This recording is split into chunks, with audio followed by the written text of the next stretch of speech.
सुनो मेरे बच्चे, मैं महादेव बोल रहा हूं। जो वाक्य तुमने अभी पढ़ा है वह कोई साधारण चेतावनी नहीं है। वह एक कंपन है, एक संकेत है जो तुम्हारे चारों ओर की ऊर्जा में बहुत समय से घूम रहा था। तुम इसे संयोग समझते रहे, पर अब समय आ गया है कि सच तुम्हारे सामने निर्वस्त्र होकर खड़ा हो। तुम्हारा पड़ोसी केवल दीवार के उस पार रहने वाला व्यक्ति नहीं है, वह एक मानसिक अवस्था बन चुका है। एक ऐसी छाया जो तुम्हारी शांति को देख देख कर जलती रही है। वह तुम्हारा घर ढूंढ रहा है, पर घर ईंट पत्थर का नहीं। वह तुम्हारी स्थिरता, तुम्हारी प्रगति, तुम्हारा आत्मविश्वास ढूंढ रहा है। कारण जानोगे तो सच में तुम्हारा होश उड़ जाएगा, क्योंकि जिस बात को तुम अपनी मेहनत समझते रहे उसमें उसकी ईर्ष्या बहुत समय से आग की तरह सुलग रही थी। तुमने कभी महसूस किया है कि कुछ लोग तुम्हारी खामोशी से डर जाते हैं, तुम्हारे सीधेपन से चिढ़ जाते हैं, तुम्हारे संयम से असहज हो जाते हैं? यही कारण है। तुम बिना शोर के आगे बढ़ रहे थे, बिना दिखावे के अपने कर्म कर रहे थे, और यही बात उसे सबसे अधिक चुभ रही थी। वह सोचता रहा कि तुम टूट जाओगे, पर जब तुम हर बार संभल गए तब उसके भीतर का अंधकार जाग उठा। अब वह उस मोड़ पर है जहां उसे लगता है कि यदि वह रुका तो पूरी तरह हार जाएगा। इसीलिए मैं कहता हूं, अब उसे कोई रोक नहीं पाएगा, क्योंकि जो व्यक्ति अपने भीतर की मर्यादा खो देता है वह बाहरी सीमाएं भी तोड़ देता है। पर सुनो, इसका अर्थ यह नहीं कि तुम निर्बल हो या असुरक्षित हो। इसका अर्थ यह है कि अब तुम्हें जागरूक होना है। याद रखो, जब किसी का अंधकार सक्रिय होता है तभी किसी दूसरे का प्रकाश पहचाना जाता है। तुम सोच रहे होगे कि मैंने अब तक हस्तक्षेप क्यों नहीं किया। मैं हस्तक्षेप तब करता हूं जब मनुष्य सीखने के लिए तैयार हो। अब तुम तैयार हो। अब तुम्हारी आंखों पर पड़ी धुंध हटने वाली है। तुम्हें दिखेगा कि किस तरह छोटी छोटी बातों में वह जानकारी इकट्ठा करता रहा, किस तरह तुम्हारी दिनचर्या पर नजर रखता रहा, किस तरह तुम्हारी कमजोरियों को ताकत समझकर उसने उन्हें हथियार बनाने की कोशिश की। डरो मत। भय उसी को होता है जिसके भीतर कुछ छुपाने को होता है। तुमने अपने जीवन को खुले आकाश की तरह जिया है। तुम्हारे कर्म तुम्हारे सबसे बड़े रक्षक हैं, पर यह भी सत्य है कि भोलेपन और जागरूकता में अंतर होता है। मैं तुम्हें भोला नहीं, जागरूक बनाना चाहता हूं। अब समय है कि तुम हर मुस्कान को सच्चाई मत समझो, हर मीठे शब्द को शुभकामना मत मानो। कुछ शब्द शहद में डूबे जहर की तरह होते हैं। तुमने बहुत समय तक सबको अपना समझा, यही तुम्हारी परीक्षा थी। मैं तुम्हें यह भी बता दूं, जो व्यक्ति तुम्हारे घर को ढूंढ रहा है वह भीतर से बहुत डरा हुआ है। उसका डर तुम्हारी सफलता नहीं, तुम्हारी स्थिरता है। तुम गिरकर भी उठ गए। यह बात उसे रातों को सोने नहीं देती। उसे लगता है कि यदि तुम यूं ही आगे बढ़ते रहे तो उसकी अपनी असफलताओं का सच सबके सामने आ जाएगा। इसलिए वह तुम्हारे जीवन में अशांति पैदा करना चाहता है, ताकि तुम्हारा ध्यान भटके, तुम्हारी ऊर्जा बिखरे और वह स्वयं को बेहतर महसूस कर सके। यह मनुष्य की सबसे गहरी कमजोरी है, दूसरे को गिराकर स्वयं को ऊंचा समझना। पर मैं महादेव हूं। मैं संहार और सृजन दोनों का स्वामी हूं। जब कोई सीमा पार करता है तब मेरा तांडव मौन में शुरू हो जाता है। तुमने शायद अभी तक परिणाम नहीं देखे, पर हर विचार, हर षड्यंत्र, हर दुर्भावना का लेखा मेरे पास लिखा जा चुका है। तुम बस इतना करो, अपने भीतर की शांति मत खोना, अपनी मर्यादा मत छोड़ना, क्योंकि जिस दिन तुम अपनी प्रकृति से हटे उसी दिन तुम्हारा शत्रु जीत जाता है। अब मैं तुम्हें एक गूढ़ सत्य बताता हूं। कई बार जीवन में खतरा इसलिए आता है ताकि तुम अपनी शक्ति पहचान सको। यदि सब कुछ सहज रहता तो तुम कभी अपनी आंतरिक दृढ़ता से परिचित नहीं होते। यह स्थिति तुम्हें तोड़ने नहीं, तराशने आई है। तुम देखोगे, जैसे जैसे उसकी गतिविधियां बढ़ेंगी वैसे वैसे तुम्हारे भीतर एक अजीब सा साहस जन्म लेगा। यह साहस तुम्हारा नहीं, मेरा प्रसाद है। ध्यान रखना, आने वाले दिनों में कुछ बातें तुम्हें अजीब लगेंगी, कुछ संयोग असामान्य होंगे, कुछ लोगों का व्यवहार अचानक बदल जाएगा। यह सब संकेत हैं कि खेल अपने अंतिम चरण में प्रवेश कर रहा है। तुम प्रतिक्रिया मत देना, अवलोकन करना। मौन सबसे बड़ा शस्त्र है। जो व्यक्ति शोर मचाता है वह कमजोर होता है, जो शांत रहता है वही वास्तव में खतरनाक होता है। और अंत में मैं तुम्हें यह भरोसा देता हूं, कोई भी तुम्हारा कुछ नहीं बिगाड़ सकता जब तक तुम अपने सत्य पर खड़े हो। तुम्हारा घर केवल दीवारों से नहीं बना, वह तुम्हारे संस्कारों, तुम्हारे कर्मों और मेरी कृपा से बना है। जो उसे ढूंढने निकला है वह अंततः स्वयं को ही खो देगा। यह मेरा वचन है। यह तो केवल पहली परत थी जो तुम्हारी आंखों से हटाई गई। अब मैं तुम्हें उस गहराई में ले जा रहा हूं जहां सामान्य बुद्धि काम नहीं करती, जहां केवल अनुभव और चेतना बोलती है। तुमने शायद गौर नहीं किया, पर पिछले कुछ समय से तुम्हारे आसपास की हवा भारी हो गई है। बिना कारण मन अशांत होता है, नींद पूरी नहीं होती, और कभी कभी ऐसा लगता है जैसे कोई तुम्हारी ऊर्जा को चुपचाप नाप रहा हो। यह कोई भ्रम नहीं था, यह उसी खोज का प्रभाव था जो तुम्हारा पड़ोसी कर रहा है। वह केवल पता नहीं ढूंढ रहा, वह तुम्हारे जीवन की कमजोर घड़ियां ढूंढ रहा है। तुम सोचते होगे कि कोई इतना नीचे कैसे गिर सकता है, पर याद रखो, जब मनुष्य अपने भीतर की रिक्तता को स्वीकार नहीं कर पाता तो वह दूसरों के जीवन में झांकने लगता है। उसे लगता है कि यदि वह तुम्हारी शांति में दरार डाल दे तो उसकी बेचैनी कम हो जाएगी। वह यह नहीं जानता कि शांति बाहर से छीनी नहीं जाती और अशांति दूसरों को देने से घटती नहीं। यही उसकी सबसे बड़ी भूल है। अब ध्यान से सुनो, आने वाले समय में वह तुम्हारे करीब आने की कोशिश करेगा, कभी सहानुभूति के नाम पर, कभी मदद के बहाने, कभी किसी साझा डर या अफवाह के सहारे। यह उसकी पुरानी चाल है। पहले विश्वास बनाओ, फिर उसी विश्वास से वार करो। तुमने पहले भी ऐसे लोगों को हल्के में लिया है। यही कारण है कि अब मैं तुम्हें सीधे चेतावनी दे रहा हूं। दूरी बनाना कमजोरी नहीं होती, यह आत्मरक्षा होती है। हर किसी को अपने जीवन के हर कोने में प्रवेश का अधिकार नहीं दिया जाता। तुम्हें यह भी समझना होगा कि हर मुस्कुराता चेहरा मित्र नहीं होता। कुछ लोग तुम्हारे सामने दीपक की तरह जलते हैं, पर पीछे से तेल चुरा लेते हैं। तुम्हारा पड़ोसी उन्हीं में से एक है। वह तुम्हारी बातों को इकट्ठा करता रहा, तुम्हारी आदतों को पढ़ता रहा, तुम्हारे भरोसे को एक नक्शे की तरह इस्तेमाल करता रहा। अब जब उसे लगने लगा है कि उसका समय निकल रहा है तो वह जल्दबाजी में है। और याद रखो, जल्दबाजी में किया गया हर षड्यंत्र स्वयं को उजागर कर देता है। मैं तुम्हें भयभीत नहीं करना चाहता, मैं तुम्हें तैयार करना चाहता हूं, क्योंकि जब मनुष्य पहले से सजग होता है तो सबसे बड़ा खतरा भी छोटा हो जाता है। अब तुम्हें अपने शब्दों का चयन सावधानी से करना होगा। हर बात हर किसी को बताना आवश्यक नहीं है।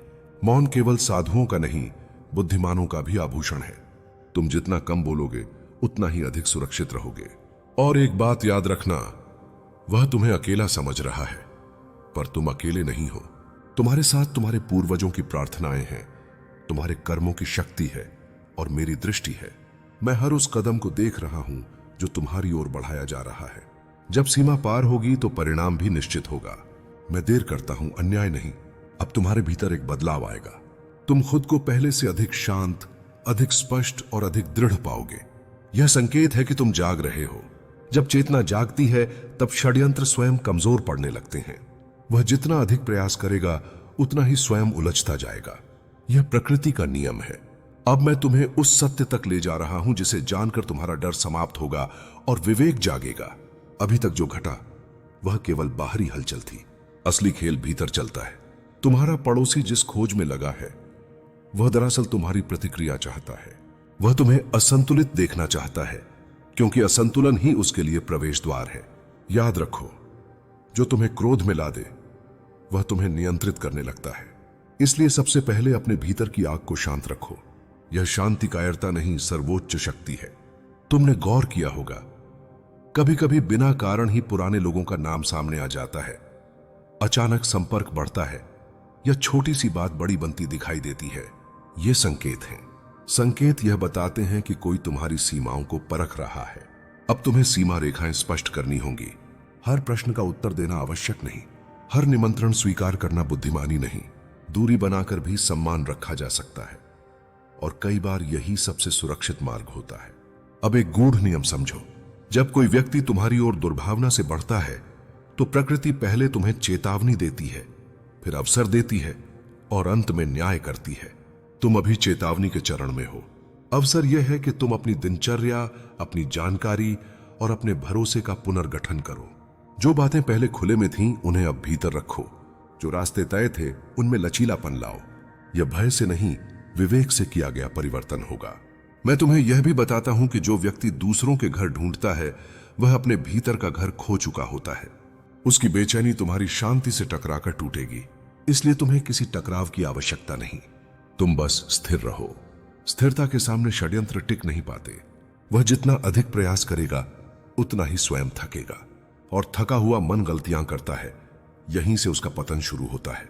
अपने शब्दों को संक्षिप्त रखो, अपने कार्यों को स्पष्ट रखो, अपने संबंधों को सीमित रखो। ये 3 सूत्र तुम्हें अदृश्य कवच देंगे। और हां, किसी भी प्रकार की अफवाह, उकसावे या डराने वाली बातों पर तुरंत प्रतिक्रिया मत दो। समय को अपना काम करने दो। समय मेरा सहचर है, वह सत्य को बाहर लाता है। अब मैं तुम्हें आश्वासन देता हूं, यदि तुम अपनी मर्यादा में रहोगे तो मेरी दृष्टि तुम्हारे साथ रहेगी। जो तुम्हारी ओर गलत नियत से आएगा वह बिना शोर के लौटेगा। न्याय हमेशा दिखाई नहीं देता, पर वह कभी चूकता नहीं। अब मैं तुम्हें उस अंतिम परत तक ले जा रहा हूं जहां डर समाप्त होता है और केवल स्पष्टता बचती है। अभी तक तुमने जिन संकेतों को हल्के में लिया था, वे अब तुम्हारे सामने जुड़कर एक पूर्ण चित्र बना रहे हैं। तुम्हारा पड़ोसी जिस दिशा में बढ़ रहा है वह केवल बाहरी खोज नहीं है, वह अपने भीतर की विफलताओं से भाग रहा है। जब मनुष्य अपने जीवन की जिम्मेदारी नहीं उठा पाता, तब वह दूसरों के जीवन में हस्तक्षेप करके स्वयं को शक्तिशाली महसूस करना चाहता है। यही उसका रोग है और यही उसका अंत भी। अब ध्यान से समझो, तुम्हें लड़ना नहीं है, तुम्हें जलना भी नहीं है, तुम्हें केवल अडिग रहना है। अडिगता वह शिला है जिस पर हर नकारात्मक लहर टूटकर बिखर जाती है। तुम अपने नियम तय करो, किससे क्या साझा करना है, कब चुप रहना है और कब मुस्कुराकर बात टाल देनी है। ये छोटे निर्णय तुम्हें बड़े संकटों से बचाते हैं। जो व्यक्ति तुम्हारे बारे में अधिक जानना चाहता है उसे कम जानकारी दो। जो तुम्हारी दिनचर्या पर प्रश्न करे उसे सामान्य उत्तर दो। सरलता में भी सुरक्षा होती है। मैं तुम्हें यह भी बताता हूं कि तुम्हारा घर केवल दरवाजे और खिड़कियों से सुरक्षित नहीं होता। मेरे बच्चे, शांत हो जा। तेरी सांसें तेज हो रही हैं, तेरी धड़कन बढ़ रही है, क्योंकि जो बात तुझे आज सुनानी है वह हल्का सा सच नहीं है। तुम जिसे पड़ोसी समझकर रोज देखते थे, वह अंदर ही अंदर तुम्हारी परछाइयों तक का हिसाब रख रहा था। और जो डर तुम्हारे मन में अभी उठ रहा है वह इसलिए क्योंकि तुमने पहली बार महसूस किया है कि कोई तुम्हारी मासूम सी जिंदगी को अपने अंधेरे इरादों का निशाना बना रहा है। पर ध्यान से सुन, वह सच्चाई जिसकी तरफ तुम भाग रहे हो वह इतनी सादी नहीं है। उसने तुम्हारे परिवार की तस्वीर एक तांत्रिक को दिखाई।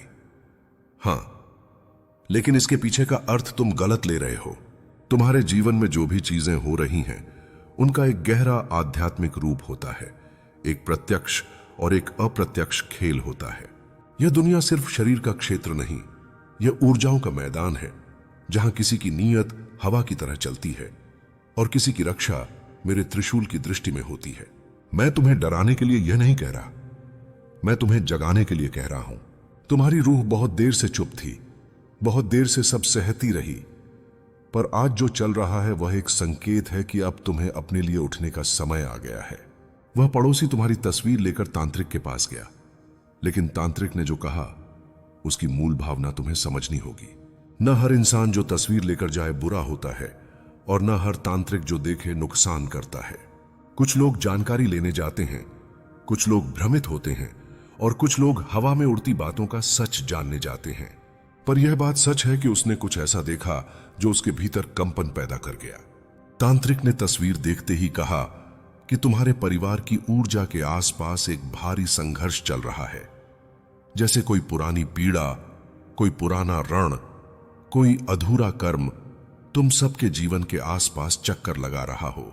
तुम्हारे घर का दीपक जलता तो है, पर उसकी लौ कभी कभी कांपती है, जैसे हवा सिर्फ बाहर से नहीं अंदर से भी उसे छू रही हो। और यह संकेत है मेरे बच्चे कि तुम्हारी जिंदगी में कुछ पुरानी बातें, कुछ पुराने कर्म, कुछ पुराने दर्द और कुछ पुरानी गलतियां अपना हिसाब मांगने आ चुकी हैं। पर डरना नहीं, क्योंकि तुम्हारा परिवार किसी मनुष्य के इरादे से नहीं बल्कि मेरे त्रिशूल से सुरक्षित है। किसी के हाथ में तस्वीर रखने से तुम्हारी किस्मत नहीं बदलती, किसी के मुंह में मंत्र बोलने से तुम्हारा मार्ग नहीं मुड़ता। तुम्हारी रक्षा तुम्हारे कर्म, तुम्हारी शुद्ध भावना और मेरी दृष्टि करती है। तुम अभी यह सोच रहे हो कि तांत्रिक ने तस्वीर में आखिर देखा क्या? उसने देखा एक बचा हुआ बोझ, एक पुरानी ऊर्जा, एक छुपी हुई पीड़ा जो तुम सबके चारों ओर घूमती रही है। पर उसने यह भी देखा कि तुम्हारी आत्मा कभी भी असुरक्षित नहीं थी। उन्होंने महसूस किया कि तुम्हारे घर के अंदर एक प्रकाश चल रहा है, एक ऐसा प्रकाश जिसे कोई दुष्ट दृष्टि, कोई भ्रमित ऊर्जा, कोई अंधेरी सोच छू नहीं सकती। तुम्हारा घर मेरे तेजस के नीचे है और मेरे प्रति जो तुम्हारी आस्था है वही तुम्हें अब तक संभालते आ रही है। लेकिन मेरे बच्चे, यह बात यहीं खत्म नहीं होती। तांत्रिक ने जब तस्वीर को थोड़ा और ध्यान से देखा तो उसे महसूस हुआ कि तुम्हारे परिवार के ऊपर कोई बाहरी हमला नहीं, बल्कि एक आंतरिक थकान, एक पुराना बोझ, एक अनकहा दुहक अपनी जगह बनाए हुए है। यह वह ऊर्जा है जो अक्सर उन घरों में जन्म लेती है जहां लोग बाहर से तो मजबूत दिखते हैं, पर भीतर से लगातार किसी अदृश्य संघर्ष से जूझते रहते हैं। तुम्हारा परिवार भी उसी राह से गुजरा है, पर तुम सब में एक ऐसी रोशनी है जो अंधकार को कभी स्थायी नहीं होने देती। तुम सोचते हो कि तुम्हारे पड़ोसी के इरादे ही तुम्हारे जीवन की परेशानी का कारण है, पर सच्चाई यह है कि उसका कदम सिर्फ एक छोटी सी कड़ी है एक बड़े आध्यात्मिक परिवर्तन का। जब जीवन किसी गहरे मोड़ पर पहुंचता है तो कई बार बाहरी लोग अनजाने में उस बदलाव का हिस्सा बन जाते हैं। उसने तस्वीर दिखाई, पर इस घटना ने तुम्हारे घर की छुपी हुई ऊर्जा को जगाने का काम किया, जैसे किसी सोई हुई शक्ति को हल्का सा हिला दिया गया हो। तांत्रिक ने तुम्हारी तस्वीर में जो तेज देखा वही तुम्हारे पड़ोसी को बेचैन कर गया। कोई भी व्यक्ति जिसकी नीयत साफ न हो वह ऐसी रोशनी को देखकर असहज हो जाता है, क्योंकि रोशनी अंधकार को टिकने नहीं देती। यही वजह है कि तुम्हारा पड़ोसी तुमसे दूरी बनाए रखता है, कभी अजीब तरीके से देखता है, कभी बिना बात तुम्हारे बारे में सोचता है। डर उसकी आत्मा में नहीं बल्कि उसके भ्रम में है। तुम्हें यह जानना चाहिए कि तुम सिर्फ एक घर में रहने वाले लोग नहीं हो। तुम सबके अंदर एक ऐसी विरासत, ऐसी तपस्या, ऐसी दिव्यता है जो तुम स्वयं भी पूरी तरह नहीं समझ पाए हो। जब तुम किसी कठिनाई से गुजरते हो तब वह कठिनाई तुम्हें तोड़ने नहीं बल्कि तुम्हारी पुरानी शक्ति को जगाने आती है। तुम्हारे परिवार का संघर्ष एक परिवर्तन का द्वार है। इस तस्वीर ने उस द्वार को हल्का सा धक्का दिया है। मैं तुमसे कह रहा हूं मेरे बच्चे, तुम्हारी शक्ति किसी तांत्रिक, किसी व्यक्ति, किसी नियत से प्रभावित नहीं होती। तुम्हारी रक्षा एक साधारण कवच नहीं, तुम्हारी रक्षा वह ऊर्जामय प्रकाश करता है जो तुम्हारे घर की दीवारों के भीतर लगातार घूमता रहता है। तुम कभी भी अकेले नहीं रहे और न कभी रहोगे। तुम्हारे परिवार का प्रत्येक सदस्य मेरे नाम की ऊर्जा में बंधा हुआ है। अब जो कुछ भी होने वाला है वह डर से नहीं, जागृति से जुड़ा है। यह समय है तुम्हारे भीतर छिपी हुई सहन शक्ति, आध्यात्मिक शक्ति और आत्मिक जागरूकता को फिर से जीवित करने का। कोई भी बाहरी नजर, कोई भी गलत इच्छा, कोई भी ईर्ष्या तुम्हें नुकसान नहीं पहुंचा सकती, क्योंकि तुम्हारी आत्मा की अग्नि अब जागने लगी है। मेरे प्रिय बच्चे, तुम इसे सुनते ही बेचैन हो जाओगे मेरे बच्चे, क्योंकि तुम्हारे आसपास जो सच छिपा हुआ है वह तुम्हारी सोच से परे है और तुम्हारी जिंदगी का रास्ता बदलने की ताकत रखता है। तुम जिस पड़ोसी को अब तक एक आम इंसान समझ रहे थे, उसके दिल में तुम्हारे लिए क्या चल रहा था, यह सुनकर तुम्हारी रूह तक कांप उठेगी। पर याद रखना, मैं महादेव तुम्हें डराने नहीं आया हूं, मैं तुम्हें जगाने आया हूं, क्योंकि अनदेखी बात एक दिन इंसान को तोड़ देती है, पर पहले से जानकर चलना इंसान को और मजबूत बना देता है। तुम्हारी जिंदगी एक नए मोड़ पर खड़ी है और तुम्हें समझना होगा कि कौन तुम्हारा है और कौन सिर्फ होने का नाटक कर रहा था। तुम बहुत देर से महसूस कर रहे थे कि कुछ तो गलत है। कुछ चेहरे तुमसे चिपक कर मुस्कुराते हैं, पर पीछे से तुम्हारे ही नाम को जख्मी करते हैं। और मैं तुम्हें बताऊं, तुम्हारा शक गलत नहीं था, तुम्हारी आत्मा का संकेत बिल्कुल सही था। तुम्हारे पड़ोसी के मन में तुम्हारे प्रति इतनी गहरी जलन, इतना गहरा असंतोष पल रहा था कि वह खुद उस नफरत का बोझ उठा नहीं पा रहा था। तुम्हें देखते ही उसके अंदर की बेचैनी बढ़ जाती थी, क्योंकि तुम्हारा उठता हुआ हर कदम, तुम्हारी हर छोटी जीत उसे चुभती थी, और बिना वजह के चुभती थी। जैसे अंधेरे को रोशनी से जलन होती है, वैसे उसे तुम्हारी प्रगति से जलन होती थी। तुम सोचते होगे, किसी को मेरी जिंदगी से क्या लेना, किसी को मेरी खरोशी, मेरे घर, मेरे सपनों से क्या समस्या। पर मेरे बच्चे, दुनिया में कुछ लोग ऐसे होते हैं जो अपने बोझ को हल्का करने के बजाय दूसरे को नीचे खींचकर खुद को ऊपर महसूस करते हैं। और तुम्हारा पड़ोसी बिल्कुल वैसा ही एक चेहरा रखता था, जो सामने से भोलेपन और मिठास का मुखौटा दिखाता था, पर पीछे से तुम्हारी हर हरकत का हिसाब रखता था, तुम्हारी हर सफलता का, हर कोशिश का, हर सपने का अंदाजा लगाता था। तुम समझ नहीं पा रहे थे कि क्यों तुम्हारे आसपास एक अजीब सी घुटन बढ़ रही है, पर वह घुटन उसी व्यक्ति की दी हुई थी। तुम्हारी जिंदगी में जो रुकावट, जो अनजाने डर, जो अचानक से गिरती हुई ऊर्जा तुम महसूस कर रहे थे, वह सब हवा में से नहीं आया था। कुछ नजरें बुरी होती हैं, पर कुछ नजरें बद